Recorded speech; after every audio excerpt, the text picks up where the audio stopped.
চলো দেখে নেওয়া যাক কীভাবে আমি বানালাম এই হোয়াইট সস ম্যাগিটা। প্রথমে একটা গ্যাসে জল গরম করতে বসিয়ে দিলাম, ম্যাগিটা সেদ্ধ করতে হবে। আর এদিকে ফ্রাইং প্যান বসিয়ে দিয়েছি, তার মধ্যে অল্প একটু বাটার।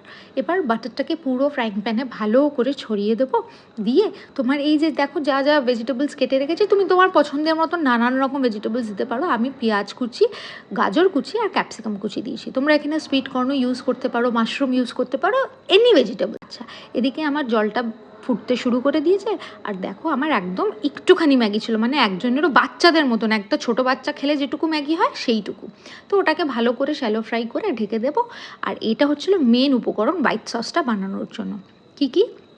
পনির, রসুনের কয়েকটা কোয়া, কাজু আর গোটা গোলমরিচ, এগুলোকে ভালো করে মিক্সিতে আমরা পেস্ট করে নেব। আর এই যে পনিরের জায়গায় তোমরা ছানা থাকলে ছানাও দিতে পারো। এই যে পনিরটা, এটাকে একটুখানি হাতের সাহায্যে ভেঙে দেব। আর দেব হচ্ছে একটু হালকা উষ্ণ গরম দুধ। ব্যাস হয়ে গেল। এবার এটাকে পেস্ট করে এরকম একটা টেক্সচার বানিয়ে নেব। আর আবার এটাকে খুলে দেখো, আমি একটু দেখছিলাম যে ভেজিটেবলসগুলো কী অবস্থা, দেখলাম হ্যাঁ মোটামুটি হয়ে গেছে। আর এই যে সসটা বানিয়েছি, সসটা ওর মধ্যে পুরো ঢেলে দেবো। এর সুন্দর একটা ক্রিমি টেক্সচার আসবে। আর এদিকে দেখলাম আমার ম্যাগিও মোটামুটি সেদ্ধ হয়ে গেছে। আর আমি এখানে না একটা ছোট্ট স্লাইস, মানে যেহেতু ম্যাগির পরিমাণটা খুবই কম, সেই জন্য একদম ছোট একটুখানি তোমার চিজ দিয়েছি। তোমরা চাইলে চিজটা অ্যাভয়েডও করতে পারো। একটু দিলাম চিলি ফ্লেক্স, অরিগানো আর সামান্য একটু ম্যাগি মশলা। ব্যাস এবার আমার যে সেদ্ধ করা ম্যাগিটা আছে সেটা দিয়ে দিলাম, দিয়ে ভালো করে মিক্স করে অ্যান্ড নাও উই আর ডান। তো ব্যাস হয়ে গেল আমার white sauce Maggi ready within 5 to 10 minutes, একদম ডান। চটজলদি একটা খাবার জিনিস। চলো শুভর কাছে যাই, দেখি ও কি বলে।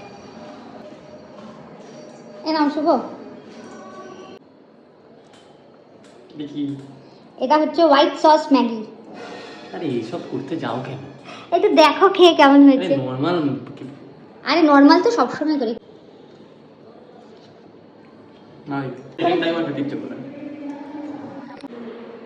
অ্যাকচুয়ালি আমার আর শুভর দুজনেরই নর্মাল ম্যাগিটা বেশি ভালো লাগে। আমরা এই ধরনের ম্যাগি খাই না খুব একটা, কিন্তু হঠাৎ মনে হলো যে লেটস ট্রাই সামথিং ডিফারেন্ট, তো সেই জন্য করা।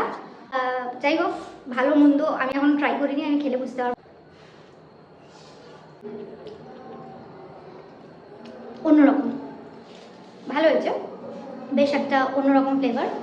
এটা পাস্তা দিয়েও ভালো লাগবে, পাস্তা দিয়েই বেশি ভালো লাগবে ম্যাগির থেকে। ভালো। চলো, তো এই ছিল আমার ম্যাগি হোয়াইট সস ম্যাগির রেসিপি। তোমরা ট্রাই করো বাড়িতে, আমাকে জানাও কেমন লাগলো। চলো টাটা, আবার পরে দেখা হচ্ছে।